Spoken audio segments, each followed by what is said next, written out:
She sailed to the island she had inherited and saw rails running straight across the sea. She followed them and discovered what her aunt had been hiding for many years. Look where they led. Subscribe, and write in the comments which city you are watching from. The day of the funeral stayed with Anna longer than she expected, clinging to her memory like the thin crust of snow that refused to melt on the church steps. She had not seen her Aunt Lisa in more than a decade, and yet, as she stood in the nearly empty chapel, watching the snow-heavy sky through the narrow windows, she felt the weight of something unfinished settling on her shoulders. 3 people attended the burial: the priest, a woman from the care home, and Anna.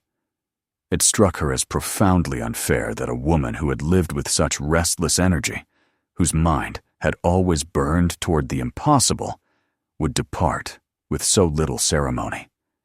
The priest spoke gently about perseverance, about quiet lives that mattered in unseen ways, but the words drifted past Anna like cold air.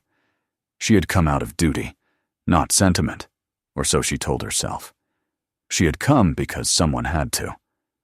After the burial, the lawyer, a thin, nervous man who kept adjusting his glasses, gestured for her to follow him to a cramped office next to the chapel. He cleared his throat several times before handing her an envelope marked with her name in her aunt's sharp, unmistakable handwriting. Inside was the formal letter. Lisa had left Anna a small island off the northern coast, a piece of land so insignificant most maps didn't bother naming it. Along with it came a simple instruction. Before deciding what to do with the property, Anna had to visit it in person and spend at least one night in the house that stood there. Her first reaction was incredulity. An island. She tried to picture the last conversation she'd had with her aunt, a rushed exchange after a family gathering, both of them tired, promising vaguely to call and never doing so. It had never occurred to her that Lisa would think of her in her will, let alone trust her with something as strange and impractical as an island.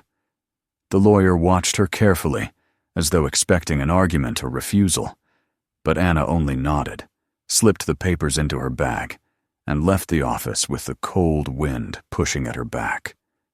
2 days later, she found herself driving north along a narrow highway bordered by dark forests and pockets of frozen marshland. The further she went, the more the world seemed to empty itself out. Houses grew scarce, small towns appeared and disappeared in minutes, and the sky hung low and heavy, as though weighed down by all the unsaid things that had followed her since the funeral. She had spoken to no one about the inheritance. It felt like something that belonged to her alone, an unresolved thread woven through her life without her noticing. When she reached the port, she almost turned back.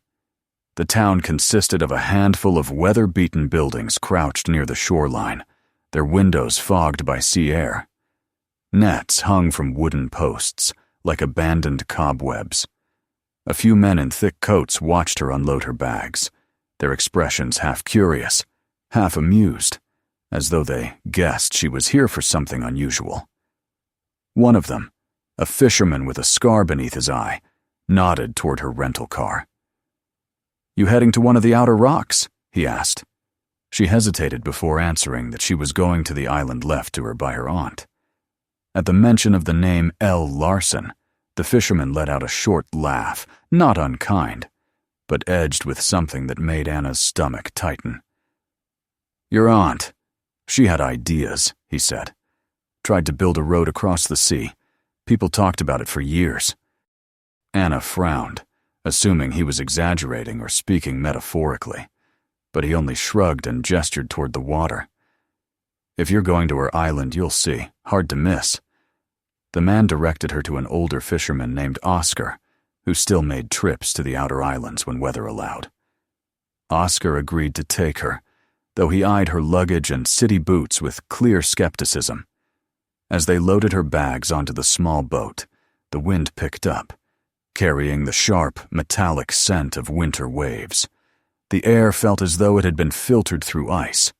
The boat pushed off with a lurch, and the mainland began to shrink behind them. The sea spread out like a sheet of hammered steel, its surface shifting under streaks of pale light. Anna pulled her coat tighter and tried to steady her thoughts, but the motion of the boat and the vastness of the cold horizon made her feel small and untethered. Oscar said little, steering with movements that suggested he knew the currents intimately. Occasionally he muttered something about the tides or the wind, but mostly he remained silent. As the boat cut deeper into the fog, Anna began to doubt the wisdom of coming alone. She imagined the island as a bare rock, the house a collapsing hut filled with drafts and dust. But then the fog thinned, and she leaned forward, preparing to see the shoreline. What she saw instead stole the breath from her lungs. A line of rails rose out of the water, 2 narrow strips of steel suspended above the surface on slender metal piles driven deep into the sea floor. The structure stretched outward from the direction where the island should be, reaching dozens, perhaps hundreds of meters into the open sea. It looked impossible, like the beginning of a bridge that had never been finished, or the remains of some abandoned industrial dream. The rails glinted under a thin coating of frost, their edges sharp and clean, despite the rust that clung to the support beams. It was a sight both haunting and beautiful, as though someone had tried to carve a straight line across a living, shifting world. "That's what she built," Oscar said quietly, noticing Anna's expression. "Or tried to." "You're serious," Anna whispered. He nodded. "Your aunt said people shouldn't be trapped on the islands in winter. No boats, no ferries.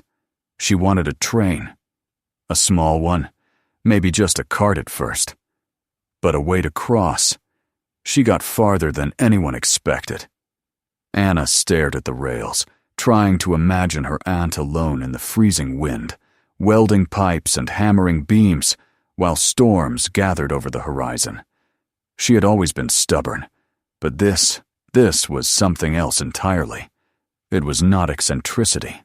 It was vision, ambition, the kind of determination that burned even when the world laughed at it.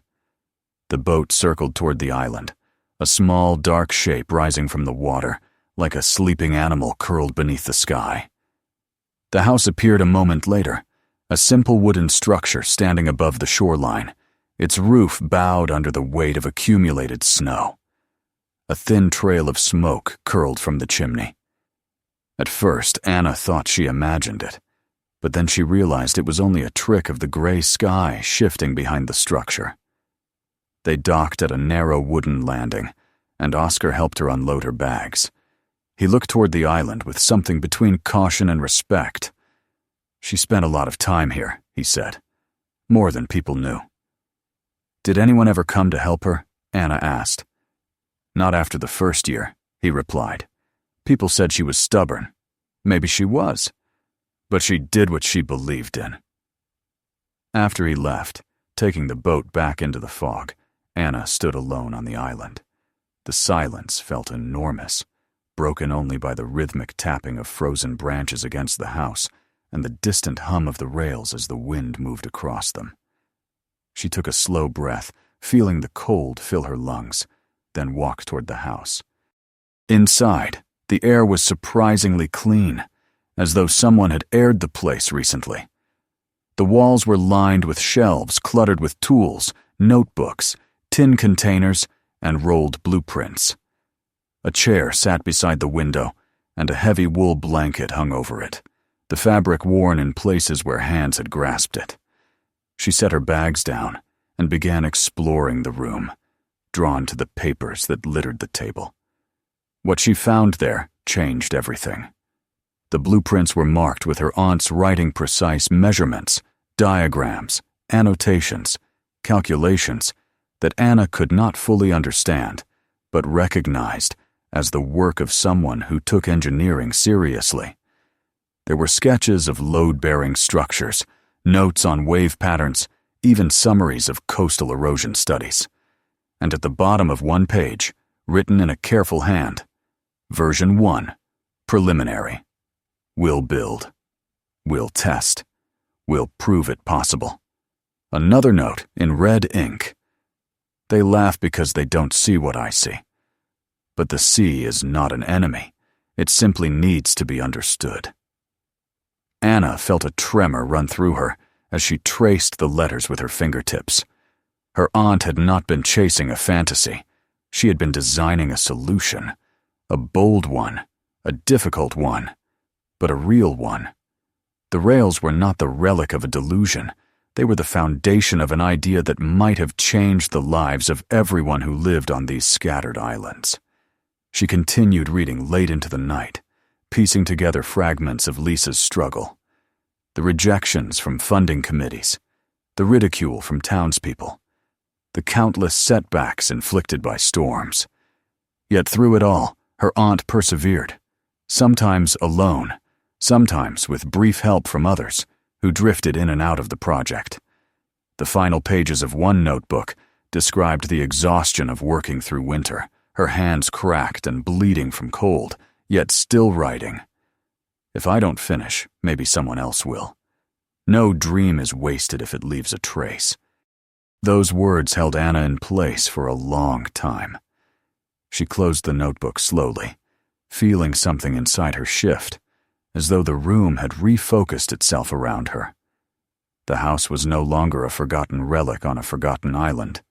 It was the heart of her aunt's life, pulsing with all the energy she had poured into her impossible dream.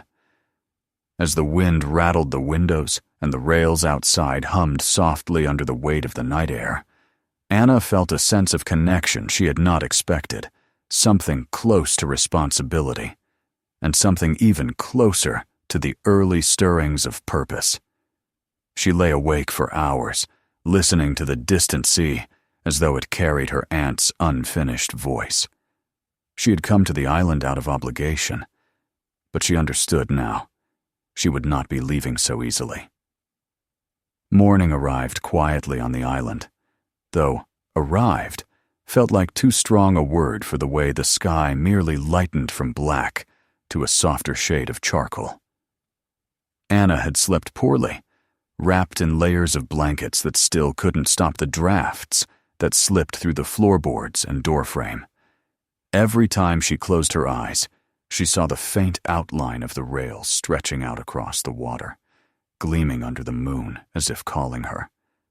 When she finally rose, her limbs felt heavy, not from the physical cold, but from the weight of everything she had read the night before. The house was still, holding its breath along with her, and the only sound was the restless scrape of wind against the wooden siding.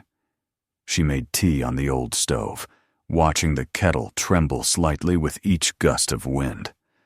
When she stepped outside, the air bit into her skin with an intensity that woke every nerve in her body. She stood on the porch for a long moment, taking in the sight of the island under its winter shroud. The uneven terrain, the scattered rocks covered in frost, the way the snow clung to the wire fence near the edge of the property. And beyond all of it, the rails rose again, catching the pale morning light. From a distance, they looked almost delicate, like some skeletal sculpture rising from the sea. But up close, as she discovered when she approached them, they were anything but fragile. The metal beams bracing them were thick, and though rust had invaded many joints, it had not eaten away the solid core beneath. She ran her glove along the length of the top rail, feeling the ridges where the welds had melted and hardened again. Some seams were expertly done, almost seamless. Others were rough, uneven, the work of someone who had welded through bitter winds, failing light, and tired hands. The tide was low, revealing the bases of the metal piles driven deep into the seabed. Seaweed clung to them in dark, frozen tangles, and the edges of the steel looked chewed by years of waves. She stepped farther along the rails, testing each foot placement. For the first few meters, the structure was close enough to shore that the height didn't intimidate her. But as she walked, the water beneath grew deeper, the space wider, the sound of waves louder. When she finally stopped, she looked back and saw the island shrinking behind her, the house a pale speck on the snowy ground. A sense of awe settled over her. Her aunt had built this her hands, her stubbornness, her relentless mind. No one else. It struck Anna as profoundly lonely work, and yet powerful in a way she had never understood before. She spent the next hour walking along the rails, then returning to shore to examine the piles of tools, buckets of bolts, coils of metal wire, and a small generator stored near the house.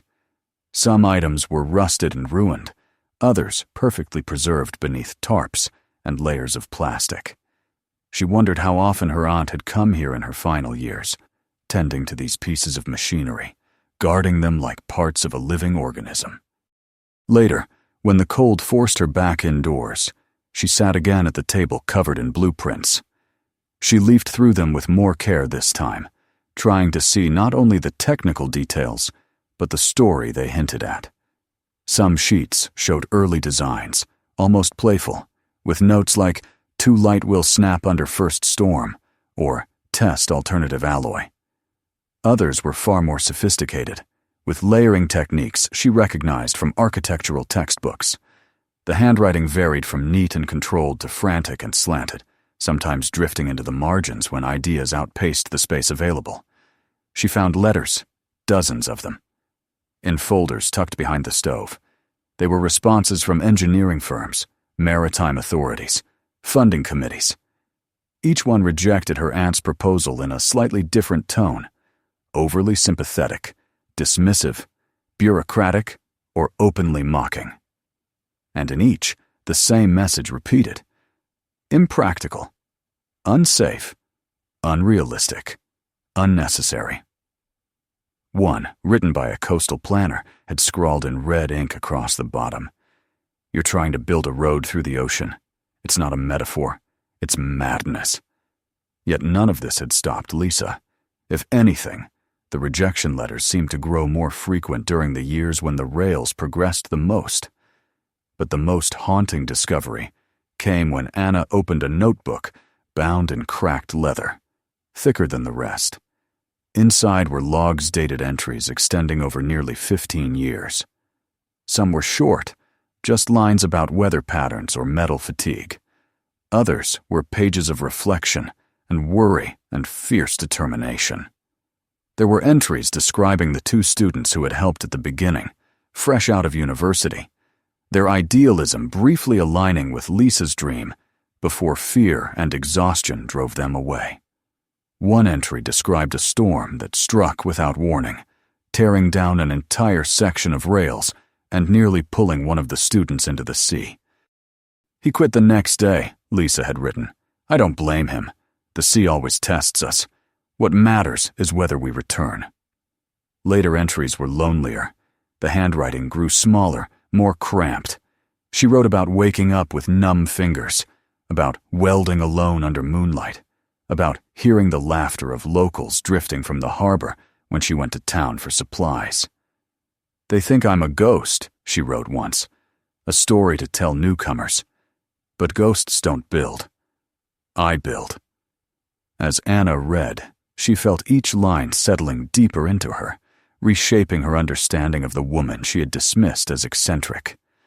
These were not the thoughts of a delusional dreamer. They were the thoughts of someone who believed that even the smallest life could carve meaning into the world, if only she kept going long enough. In the afternoon, wanting perspective beyond the pages, Anna returned to the mainland. The ride back with Oscar was silent again, though now she sensed curiosity beneath his stern quiet. She told him she had questions, and he nodded, agreeing to wait while she spoke to others in the village. The town's only cafe was dimly lit, warmed by a small stove at the center. Fishermen gathered around worn tables, their conversation falling quiet when Anna entered. She approached the counter, where an older woman with silver hair was wiping down cups. When Anna mentioned her aunt's name, the woman's expression softened. "Lisa," she murmured. "Your aunt was brave. People didn't say that out loud often. But she was." Across the room, one of the younger men snorted. Brave? She tried to build a railway for ghosts. She tried to build something for us, the older woman corrected sharply. You'd know that if you'd ever had to miss a school term because the ferry froze. More stories followed. Some townspeople mocked Lisa's project as a doomed fantasy. Others remembered her trudging through snow in thick boots, hauling supplies across the docks. A few recalled how she spoke passionately about the winter months when islanders were cut off, unable to reach hospitals, work, or even groceries, without risking their lives on thin ice. She believed that this place mattered, the silver-haired woman said, more than anyone else ever did. When Anna left the cafe, she found Oscar waiting by the boat. He studied her face and seemed to understand what she was feeling even without words. She wasn't mad, he said, just ahead of her time. The boat ride back cleared her thoughts. Snowflakes drifted across the water, dissolving on the cold surface. The rails loomed again when they reached the island, stark and silent under the fading light. She stepped off the boat and felt something shift inside her, a sense of direction, perhaps, or recognition. Back inside the house, she continued exploring the room until she noticed a loose board in the floor beneath the desk. Curious, she pried it up, revealing a shallow compartment lined with cloth. Inside lay a metal case, heavy and sealed with rusted latches. She carried it to the table, wiped dust from its surface, and opened it carefully. Inside were rolled documents bound with ribbon, a stack of detailed diagrams, and a final notebook with a rigid cover. The first page held her aunt's handwriting, more fragile than in earlier journals. For whoever finds this is version 3, stronger, smarter, closer to possible. The designs inside were breathtaking, far more advanced than the earlier ones. They showed reinforced piles, flexible joints designed to withstand winter drift, calculated load limits, and materials marked with notes about new alloys she had researched. It was the work of someone who had grown more skilled with time, not less. Someone whose mind had not decayed, but sharpened. As Anna turned the pages, she realized she had been wrong about so many things, not just about her aunt, but about the assumptions she had carried into her adult life. She had always believed that dreams faded when the world pushed back hard enough. Yet here was proof that some dreams hardened instead, becoming more determined each time they were doubted. She sat for a long time with the last notebook open before her, feeling the weight of it press into her palms. The storm outside intensified, wind battering the windows, but she barely noticed. The rails hummed faintly, vibrating through the walls as though recalling every step her aunt had taken on them. When she finally rose, she felt changed, rooted not just in the island, but in the history written across it. She stepped out again into the snow, drawn once more to the silhouette of the rails. The wind howled, but she walked toward them anyway, compelled by a force she could not yet name. She stood at their base, eyes tracing the line that stretched into the dimming horizon. She could almost imagine her aunt standing exactly where she was now, staring into the same endless winter sea with the same stubborn fire in her chest. And in that moment, Anna understood that the island was not simply a place her aunt had left behind. It was a message, a plea, a question waiting for an answer. She touched the cold metal rail and whispered into the wind, though she didn't know why or to whom. "I see it now." And somewhere within her, as the night closed in, she felt the first quiet spark of resolve. The storm that had rolled in overnight left the island wrapped in a heavy stillness the next morning. When Anna woke, the world outside her window looked almost unfamiliar.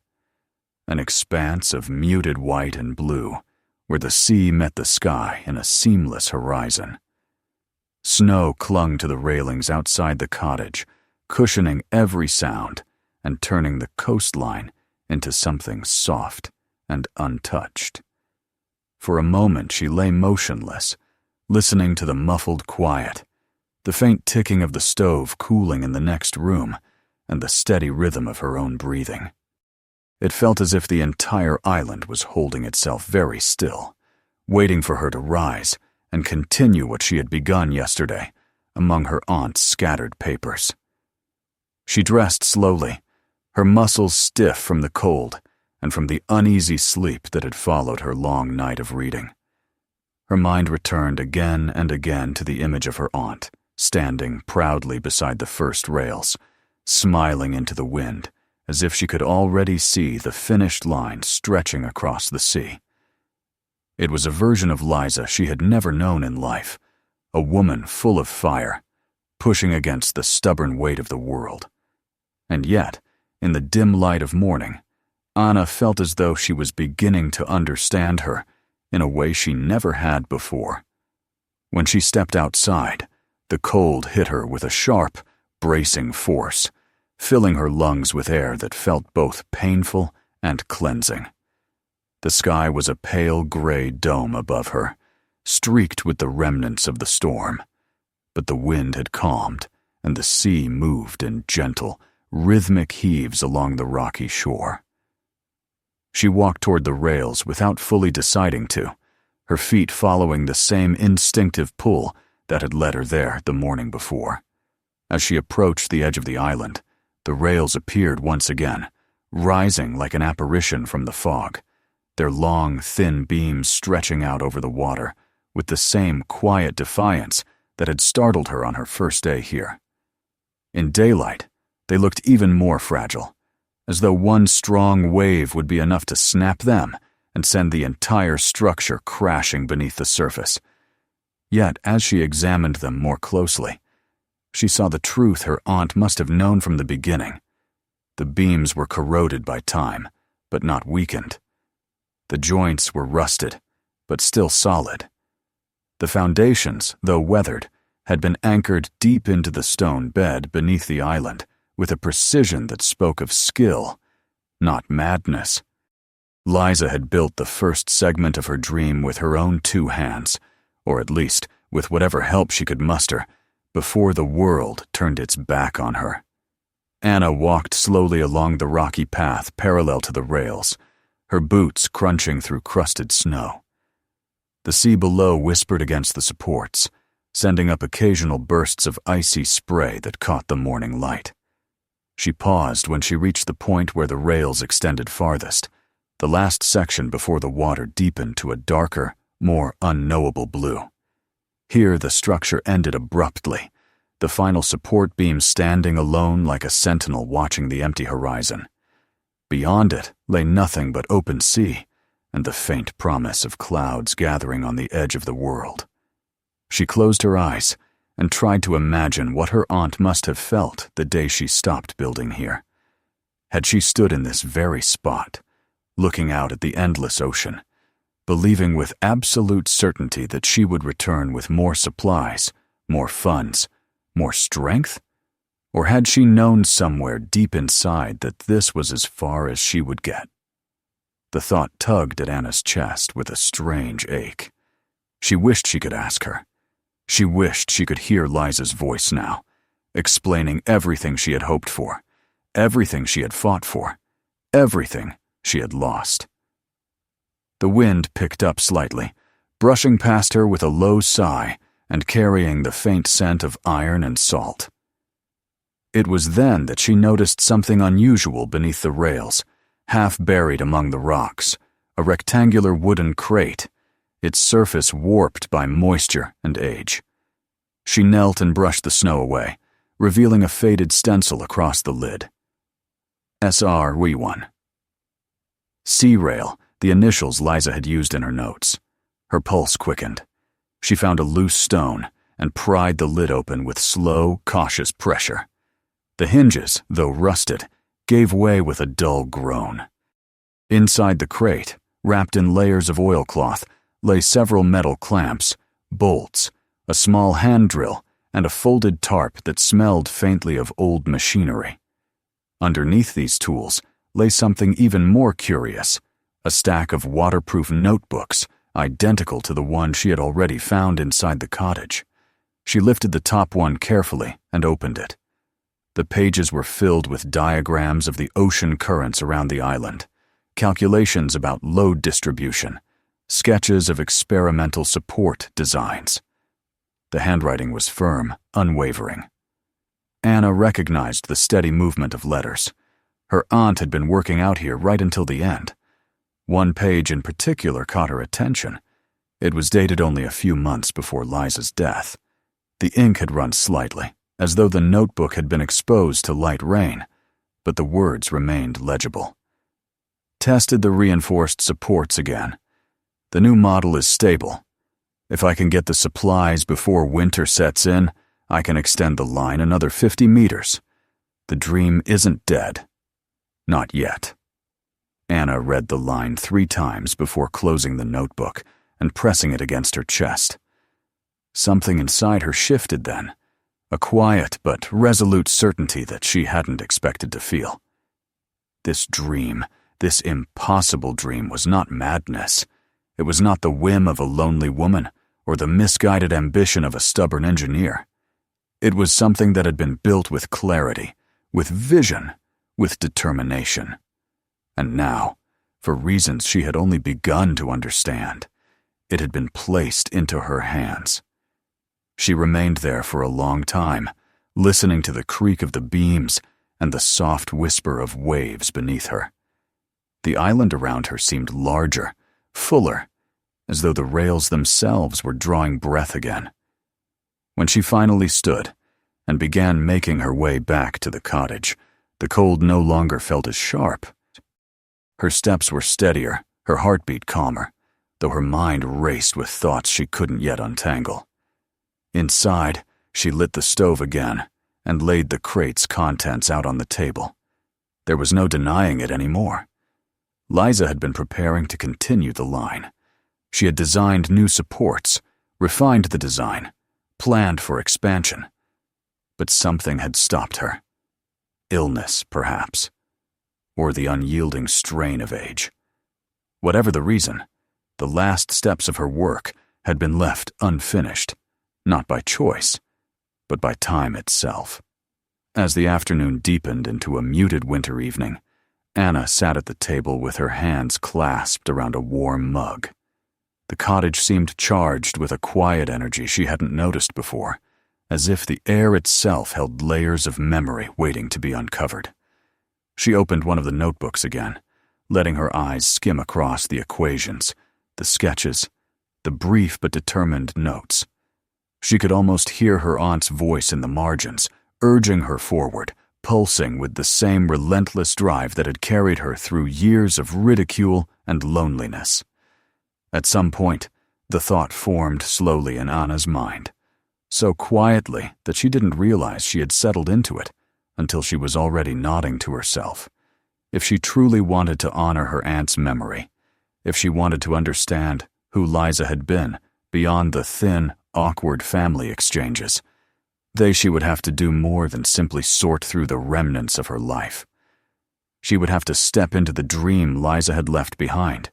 She would have to continue what had been started, or at least try. The idea frightened her as much as it filled her with a strange, electric excitement. She had never built anything like this in her life. She wasn't an engineer or a planner or a visionary. She was just a woman who had drifted through her life without ever anchoring herself to something solid, something meaningful. And now she stood at the threshold of something immense and unfinished. As night finally settled, she set the notebooks aside, blew out the lantern, and climbed into bed. The cold crept slowly through the cottage again, but she barely felt it. Her thoughts were drifting toward tomorrow, toward what she might discover next, toward what the rails had been trying to tell her since the moment she first laid eyes on them rising from the sea. Outside, the wind shifted, brushing over the island with a soft, steady murmur. The sound seemed almost like a whisper, like an invitation carried across the snow. Anna closed her eyes and listened to it with a strange feeling of recognition. Somewhere beyond the dark horizon, past the ice, And the waves, her aunt's dream, still waited, unfinished, but not forgotten. Not anymore. The following morning rose with a strange metallic quiet, the kind that settles over the sea when the air grows colder than the water itself. Anna awoke before sunrise, though she couldn't remember drifting into sleep at all. Her mind had been working through the night, turning over thoughts and half-formed intentions like pieces of driftwood caught in the tide. When she finally sat up, the cottage felt smaller than it had the night before, as though the walls had drawn inward while she slept, nudging her toward a decision she had not yet spoken, even to herself. She dressed slowly, layering sweaters beneath her coat, pulling thick socks over numb feet. The stove's fire had long gone out, leaving the air sharp and brittle. As she stepped outside, her breath billowed into the dawn like steam rising from a hidden spring. Everything beyond the porch was white and silent. Snow had fallen again during the night, smoothing the landscape into a blank slate, broken only by the jagged dark line of the rails stretching toward the sea. For a long moment, she simply stood there, watching the rails glow faintly in the early light, their metal edges kissed by the faintest hint of rose-colored dawn. She found herself walking toward them almost before she realized it, boots sinking into fresh snow with soft, muffled thuds. The air tasted of salt and frost, and each inhale felt like swallowing something clean and electric. The sea below moved lazily, dark waves rolling beneath a crust of fragile ice near the shore. The rails rose steadily above it, beckoning her with a silent insistence that felt almost alive. As she approached the platform where the rails began, she felt a tremor of anticipation ripple through her. Not excitement exactly, but something heavier, something threaded with fear and longing. She placed her hand on the nearest beam. The cold metal bit through her glove, but she didn't pull away. She followed the line of the rail with her gaze, tracing its path out toward the horizon, where sea and sky blended into a soft, pale blur. It was then that she noticed something she had overlooked before. Faint, almost invisible marks scratched into the metal, weathered by years of storms. She leaned closer, brushing away a thin layer of frost, revealing initials carved in a small, slanted script. L.C. The letters were shallow, but unmistakable. Her aunt had stood here once, her hand gripping this very railing, carving her presence into the steel, as though marking the beginning of her journey. Anna traced the letters with her fingertip. The touch made something deep inside her tighten and warm at the same time. The rails no longer felt like an artifact or a relic. They felt like a conversation. A link. A bridge, not just across the sea, but across years of silence and distance that had stretched between her and the woman who had left her this island. She walked along the side of the rails until she reached the place where the final support beam stood alone against the sea. The height here was dizzying. The drop beneath her was steep, the waves dark and cold as iron. She hesitated before stepping onto the narrow maintenance plank that ran beside the beginning of the unfinished extension. It had been built for workers, if there had ever been any besides Liza, but it looked precarious now, worn and slick with ice. Still, Anna stepped onto it, gripping a vertical brace to steady herself. She moved carefully, each breath measured, each step deliberate. The plank creaked beneath her weight, protesting softly, but held. At the farthest point, she stopped and looked out over the water. Here, above the deepest stretch of sea, the rails felt almost sacred. She could almost imagine what her aunt had seen.